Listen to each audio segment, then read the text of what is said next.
The legitimacy of germ theory has been questioned ever since its inception in the 19th century.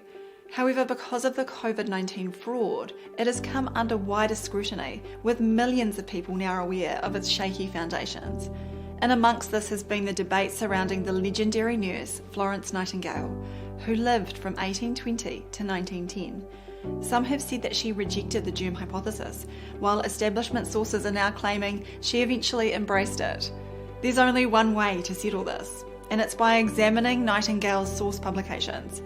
Get ready for some twists in the story, and I'm sure you will appreciate why the implications are so important for our present time.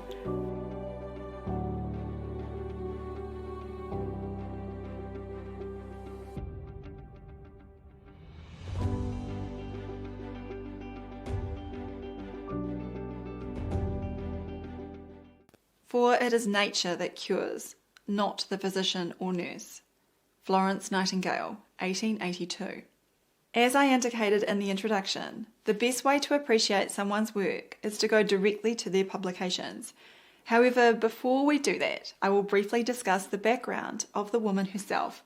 Florence Nightingale, who became famously known as the Lady with the Lamp, was a seemingly unlikely nurse. Born into a wealthy British family in 1820, she resided in lavish estates such as Embley Park in Hampshire. While her position in the upper echelon of society was assured, and she had eager suitors, the young Florence had a different path in mind. Unusually for the time, her father, William Nightingale, devoted himself to the education of Florence and her older sister. Florence showed a great ability and became well versed in the humanities and mathematics. Against her family's wishes, she went into nursing and then rose to fame during the Crimean War. It was here that she developed the hygiene practices and improvements in care that were said to have saved thousands of lives.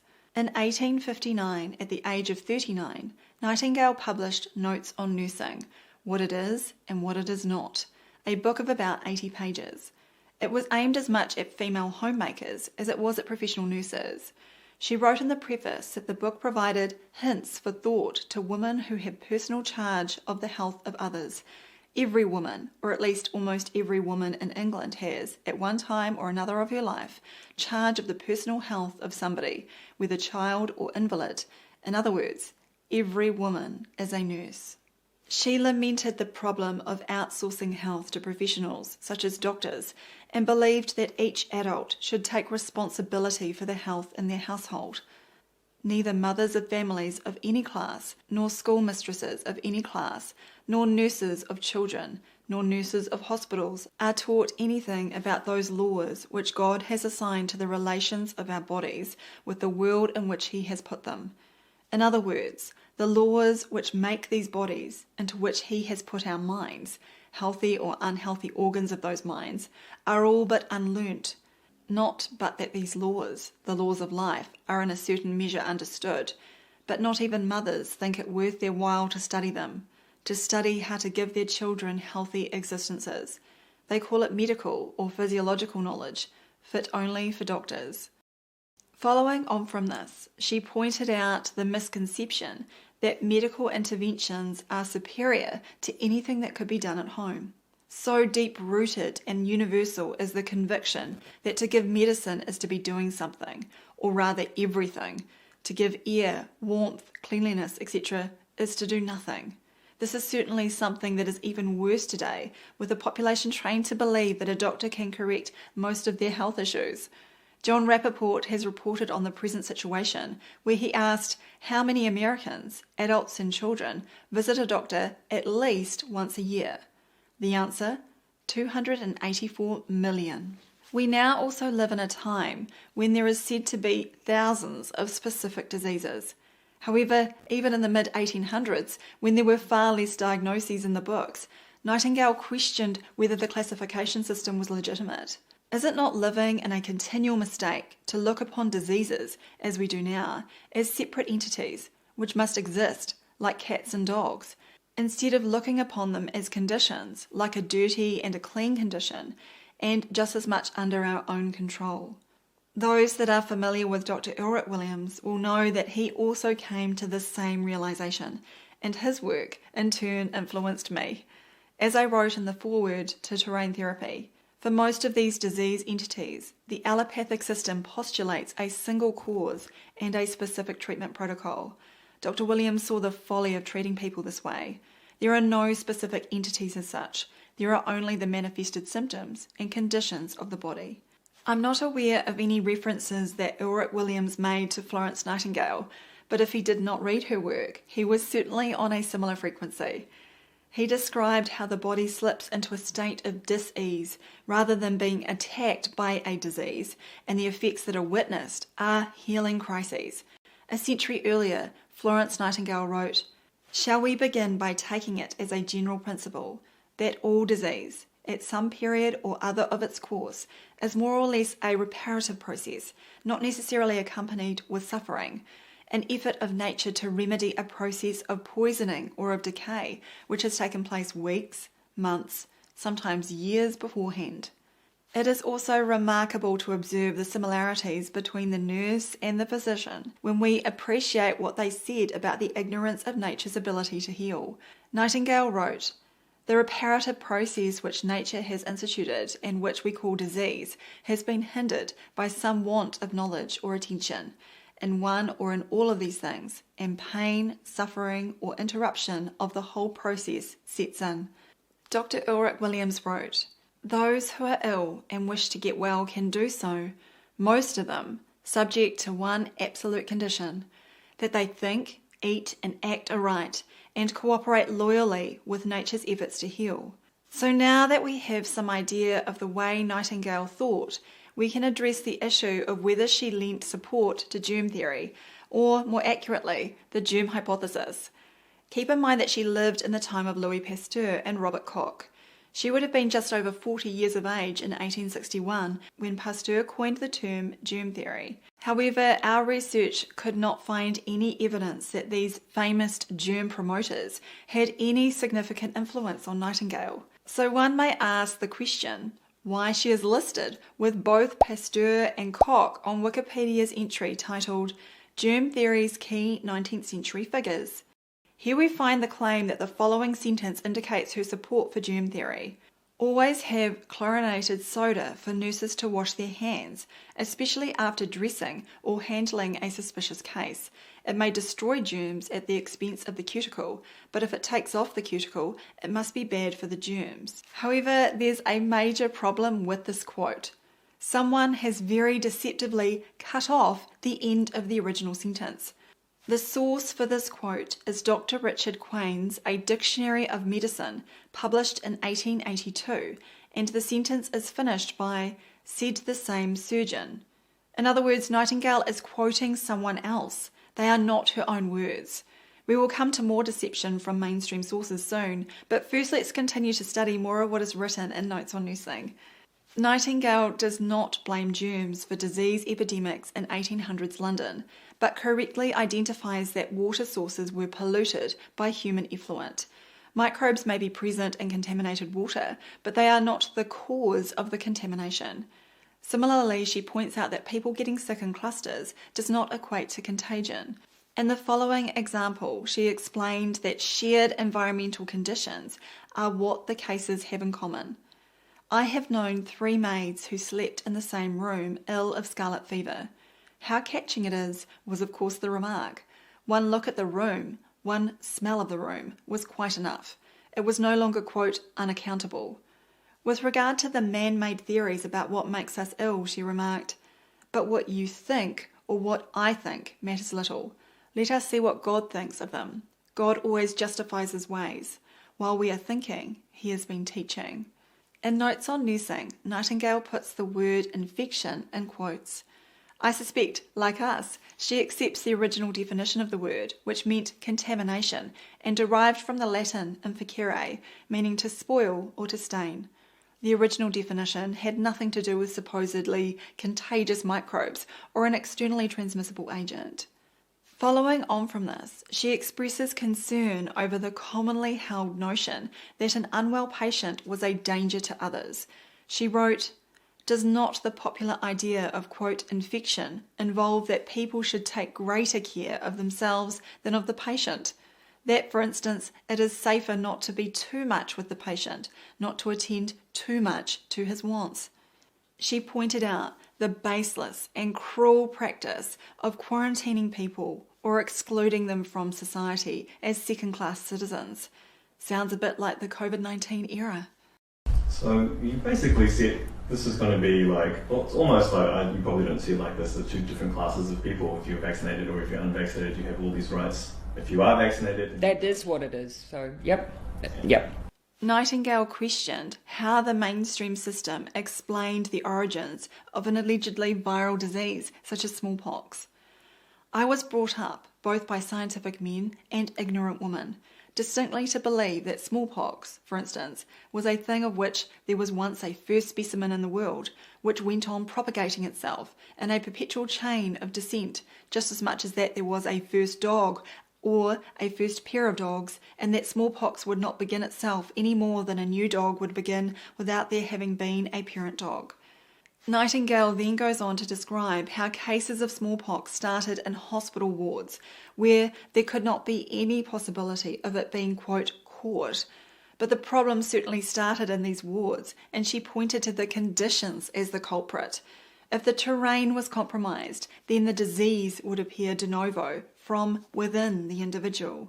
With regard to the idea that childhood diseases were part and parcel of human life, Nightingale dismissed this as nothing more than an opinion that ignored the laws for preserving health. Again, this was echoed last century by Ulrich Williams, who said, "Few indeed of the childish ailments and illnesses are unavoidable. They are mostly the direct consequence of wrong thinking, wrong feeding, and mistakes in general supervision, and are therefore a reflection upon the mother's methods. Chickenpox, measles, whooping cough, diphtheria are not diseases of childhood. They are disorders of ignorance and mismanagement." This is often a hard concept for a parent to accept, but I can say that the change in mindset benefited the health of my own children greatly. It involves letting go of the idea that it is a rogue germ or bad luck or someone else's fault when your child is unwell. Instead, you start paying real attention to their diet, water sources, education, social interactions, and spiritual well-being.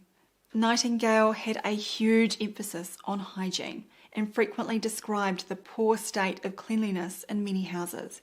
She believed that bedding was typically overlooked and people were far too superficial in their cleaning efforts, allowing mattresses and other objects to become unhealthy. If you consider that an adult in health exhales by the lungs and skin in the 24 hours 3 pints at least of moisture loaded with organic matter ready to enter into putrefaction, then in sickness the quantity is often greatly increased. The quality is always more noxious. Just ask yourself next, where does all this moisture go to? Chiefly into the bedding, because it cannot go anywhere else. Similarly, she identified musty carpets and curtains as another source of ill health, lamenting that while knowledge was building in many areas of science and technology, there was little education when it came to maintaining a healthy home. She said that the solution to a healthy home started with its design, and the key factors were dryness, circulation of air, warmth and light. However, all too often these basics were overlooked as people were led to believe in distractions such as the budding germ theory. Ill-informed medical men aid in sustaining the delusion by laying the blame on, quote, current contagions. Nightingale emphasised the poor cleaning and hygiene practices in most households, even wealthier ones, creating blind spots that could result in disease. She noted that regular dusting was useless, if not harmful, and remarked, "The only way I know to remove dust, the plague of all lovers of fresh air, is to wipe everything with a damp cloth." She also said, "Windows are made to open, doors are made to shut," a truth which seems extremely difficult of apprehension. However, Nightingale observed the problem of poor drainage, and at that time the accumulation of dung heaps adjacent to homes. If windows were opened, the foul air would come in. So many people elected to keep their homes permanently closed up. These days the dung heaps are gone, but we have new sources of foul air, which can also lead to compromised ventilation. There is a further attempt to connect Florence Nightingale to germ theory in her Wikipedia entry, which states, though Nightingale is sometimes said to have denied the theory of infection for her entire life, a 2008 biography disagrees, saying that she was simply opposed to a precursor of germ theory known as contagionism. This theory held that diseases could only be transmitted by touch. Before the experiments of the mid-1860s by Pasteur and Lister, hardly anyone took germ theory seriously. Even afterwards, many medical practitioners were unconvinced.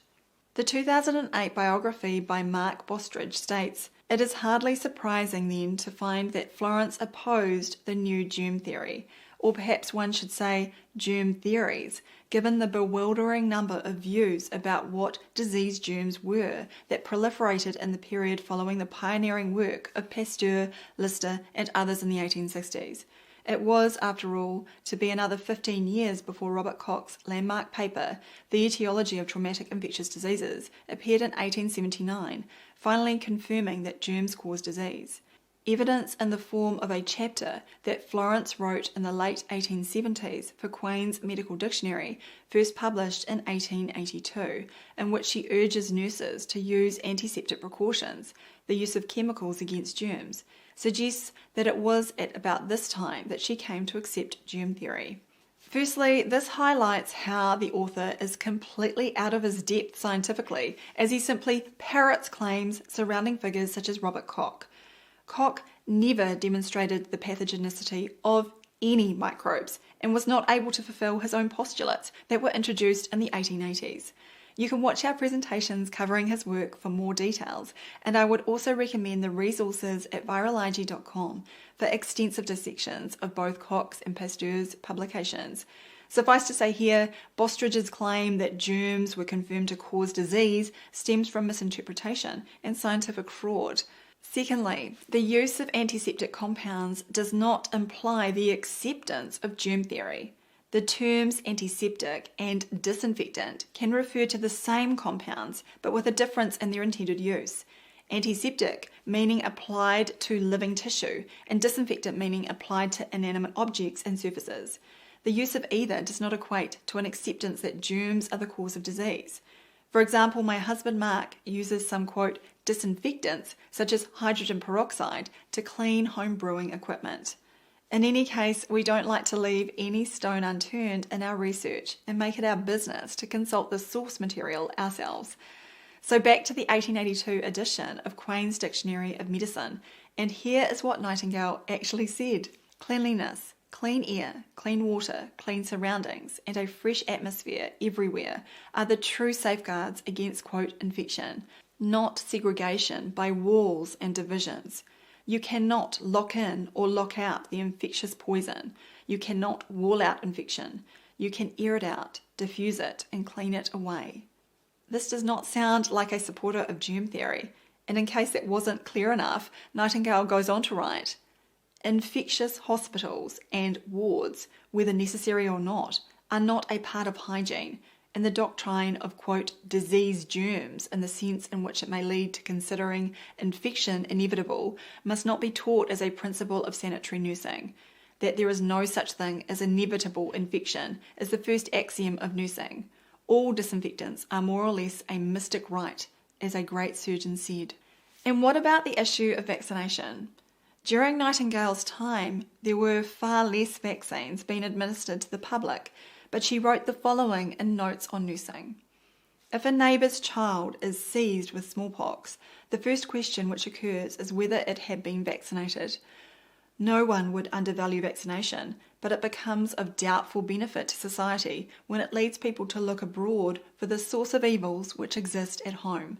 The germ proponents may cite this as damning evidence, but it is clear she qualified the vaccine of, quote, doubtful benefit, with the environmental conditions being more important. Nightingale does mention contagion in her dictionary entry, but it is in the context of, quote, contagious material, which could once again be consistent with the avoidance of disease-ridden biological material rather than germs. You can watch my video, Health Risks of Using Your Cell Phone, where I discuss this in the context of Ignaz Semmelweis and the development of hand washing. I think it is fair to say that overall the 2008 biography and the Wikipedia entries make highly misleading claims to suggest Nightingale had come to accept germ theory. She held a position far closer to the terrain way of thinking and clearly stated that disease built up in individuals through compromised environments and wrong living practices. No germs to blame here.